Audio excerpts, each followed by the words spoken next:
working with Dr. Tatenda Mambo on this project, and we're focused on the High River Foodbank, which is a smaller food bank kind of just south of Calgary. And our project is really about understanding how this specific food bank works.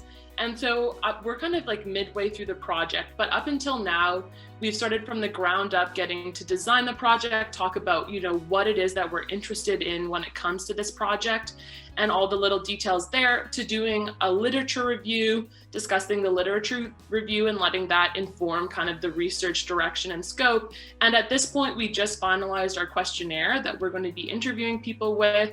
And so going forward from this point on, we'll be interviewing the staff and the volunteers who work at the food bank, analyzing that data, and then making that into a research paper with findings about kind of not only the operations of the food bank in general, but the impacts of COVID on those operations and the sustainability of the food bank going forward.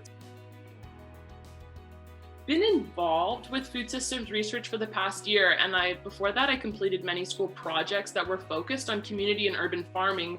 And I have a degree in urban geography, and for me, healthy cities and communities are where everybody has access to not only healthy food, but sustainable and local food. So what really interests me about this project is the opportunity to understand and document High River's Food Bank's unique model of food redistribution. So the food bank at High River operates different from other food banks insofar it's more like a community pantry where people come and go as they please and take what they please. And it also has an agricultural partnership that provides fresh food for the food bank's clients, which is one of the things that food banks often are in most demand of. So it's interesting, but there seems to be very little research on actually documenting the different models of food banks, even though food banks are different everywhere and operate differently all around the world. So this project is interesting because it hopes to fill that gap by exploring at least one model, with the hopes that others can use this information in a normative way to create communities where nobody has to worry about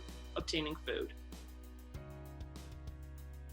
Our project is focused on the second SDG, which is zero hunger. And, for me, food is a right that no person should go without. And I think most people feel that way. But goal 2 is one of the fundamental SDGs, and there's just no way around that. I think we're really familiar now, all of us, with the staggering numbers when it comes to not only how many people don't have access to regular and healthy food, but also how much just in our own country food gets wasted every single day. And I think, like most people, I find this reality of simultaneous abundance and need really alarming. And I can imagine a future where everybody not only gets enough food, but gets food that's quality and comes from and supports their own community. And so I think this isn't just about the physical and nutritional needs of the body. It's a dignity issue, an equality issue, an environmental issue, an economic issue, a race issue, and a community issue. And I think this project can't address all those issues, but it can, at least in its own small way, contribute to the goal of eliminating hunger by understanding one way in which people obtain their food.